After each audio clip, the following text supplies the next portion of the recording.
милитсияи суғд бо мақсади пешгирӣ аз кирдорҳои зидди ахлоқӣ ки ба маънавиёти ҷомеа зарар меорад амалиёти ахлоқ гузаронида истодааст.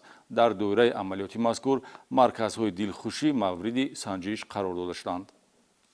танфурӯшӣ ва машғул шудан ба хизматрасониҳои шаҳвонии пулакӣ аз кирдорҳои зидди ахлоқие мебошанд ки асосан бонувон ин пешаи номуносибро манбаи рӯзгузаронӣ ҳисобида бо риоя накардани чораҳои бехатарии беҳдоштӣ дар ин замина омилони паҳн гаштани касалиҳои сироятии ҷинсӣ мегарданд.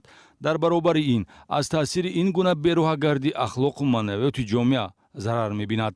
милитсияи суғд марҳилаи навбатии амалиёти ахлоқро оғоз бахшид. санҷиши марказҳои дилхушӣ яке аз самтҳои фаъолияти амалиёти мазкур мебошад, зеро таҷрибаи фаъолияти амалии милитсия нишон медиҳад ки баъзе аз бонувони ба хизматрасониҳои шаҳвонӣ машғул буда марказҳои дилхуширо ҳамчун макони ҷалби муштарӣ истифода мебаранд.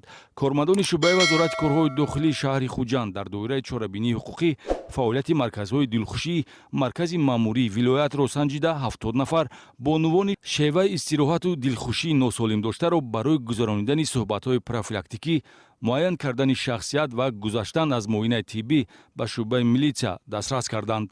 дар натиҷа нисбати 5 нафар барои машғул шудан ба фоҳишагӣ ва нисбати 25 нафар барои беқайд зистан маводи маъмурӣ тартиб дода шуд. дар баробари ташкили рейдҳои самтӣ дар марказҳои дилхушӣ, муайянсозии машғулшавандагони фоҳишагӣ, ҳамзамон назорати сомонаҳои иҷтимоӣ ки амалу рафтори зидди ахлоқиро инкос менамоянд, талаботи нақшавии амалиёти мазкур мебошад.